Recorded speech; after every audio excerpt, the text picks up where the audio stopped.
बिस्मिल्लाहिर्रहमानिर्रहीम। अस्सलाम वालेकुम नाज़रीन, क्या आप चलते हैं तो आपके सीने में दर्द होना शुरू हो जाती है या फिर हाथों पाँव में जो है सनसनाहट या झुनझुनाहट शुरू हो जाती है और आपको सांस चढ़ना शुरू हो जाता है।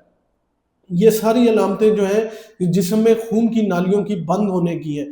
आप जानना चाहते हैं कि क्या आपकी खून की नालियाँ बंद हैं और आप किसी डॉक्टर के पास भी नहीं जाना चाहते और आप चाहते हैं कि आप घर में खुद से चेक कर लें, तो आज मैं आपको 5 ऐसे तरीके बताऊँगा जो आपको बताएँगे कि आप क्या आपकी खून की नालियाँ जो हैं वो ठीक हैं, उनमें कोई एथेरोस्क्लेरोसिस या फिर उनके अंदर कोई प्लेक तो नहीं है या फिर वो वर्किंग ठीक कर रही हैं। मेरा नाम है डॉक्टर उन्नीब खालिद और आप देख रहे हैं मेरा YouTube channel doctor meets doctor. तो चलिए शुरू करते हैं। सबसे पहले खून की नालियाँ क्यों तंग होती हैं? जब हम बहुत ज़्यादा बेतदाल के साथ नहीं खाते और बेतुका खाते हैं और बहुत ज़्यादा जंक फूड इस्तेमाल करते हैं, तो हमारे जिस्म में कोलेस्ट्रॉल, कैल्शियम वगैरह बढ़ना शुरू हो जाता है और यही हमारी नालियों में जाके सोजिश पैदा करता है, यानी कि इन्फ्लामेशन हो जाती है। जब नालियों के अंदर इन्फ्लामेशन हो जाएगी, तो अंदर जो है वो कोलेस्ट्रॉल, कैल्शियम और प्लेटलेट्स जो हैं वो उस इन्फ्लामेशन के ऊपर जमना शुरू हो जाएँगे। इसको हम प्लेक कहते हैं और जब ये प्लेक आहिस्ता-आहिस्ता बड़ा शुरू हो जाएगा, तो ये नालियों के अंदर ब्लॉकेज कर देता है।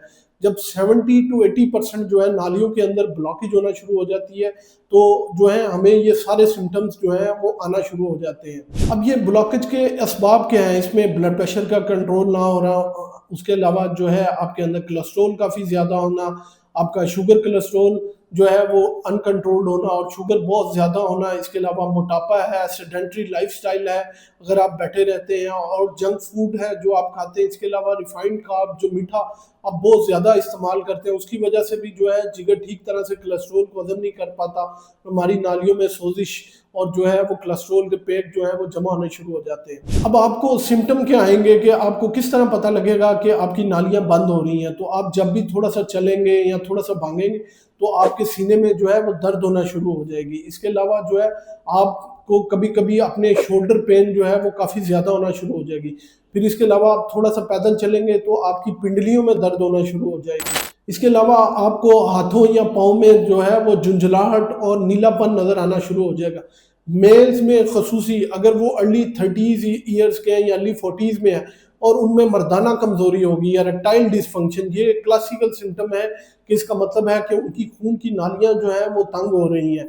इसके अलावा जो है आप थोड़ा-सा भी सीढ़ियाँ चढ़ेंगे तो आपको बहुत ज़्यादा साँस चढ़ना शुरू हो जाएगा।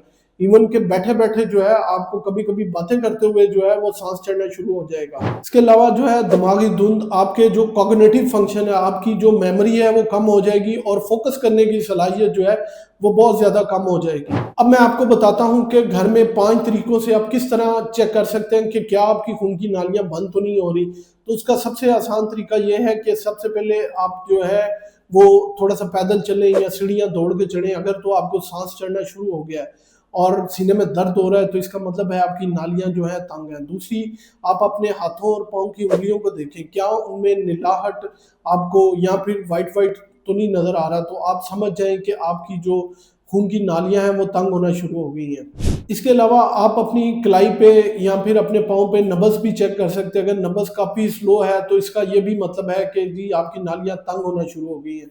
इसके अलावा जो है अगर आप 10 मिनट या 5 मिनट जो है अपने हाथों को दीवार के साथ ऊपर रख के रखें और अगर आपको हाथ में दर्द होना शुरू हो जाए और झुंझलाहट और नीलापन होना शुरू हो जाए, तो फिर भी आपको समझ जाना चाहिए कि आपकी जो नालियाँ हैं वो काफ़ी तंग है। इसके अलावा एक तरीका है वो है एंकल ब्रेकियल इंडेक्स।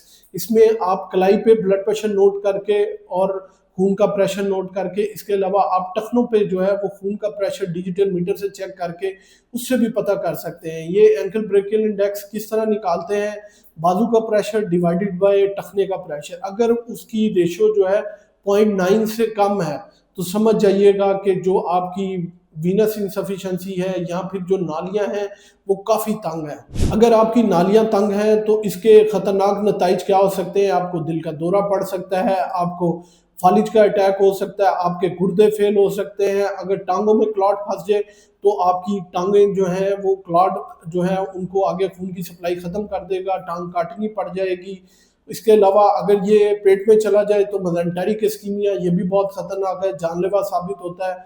फेफड़ों में चला जाए तो फौरन सांस बंद, पल्मोनरी एम्बोलिज्म। अब इसका इलाज क्या है? इसका इलाज जो है वो तो ये है कि आप डेली जो कुदरती इलाज है, डेली लहसुन का इस्तेमाल करें, अलसी के बीज खाएं, अदरक और दालचीनी का कावा इस्तेमाल करें और जंक फूड से जो है वो परहेज करें।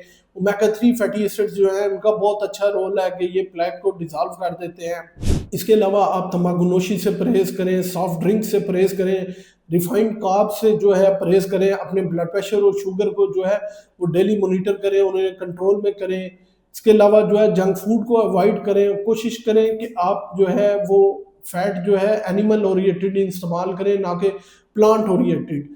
नाज़रीन, ये तो मैंने आपको तरीके बताए कि किस तरह जो है आप घर पे खुद से चेक कर सकते हैं कि आपकी खून की नालियां बंद हैं कि नहीं। अगर आप समझते हैं कि आपके खाने में मसला है तो अपने खाने को चेंज कर लिए, थोड़ा सा पानी का इस्तेमाल ज़्यादा कीजिए, डेली एक्सरसाइज कीजिए और थोड़ी सी एहतियात के साथ जो है आप अपनी नालियों को साफ रख सकते हैं और हमेशा के लिए जो है उन्हें गलत जो प्लेक बन जाते हैं उनसे बचा सकते हैं। उम्मीद है ये मालूमात आप लोगों के लिए बहुत फ़ायदेमंद साबित होगी। अपना और अपने प्यारों का बहुत सा ख्याल रखिएगा, दुआ में याद रखिएगा।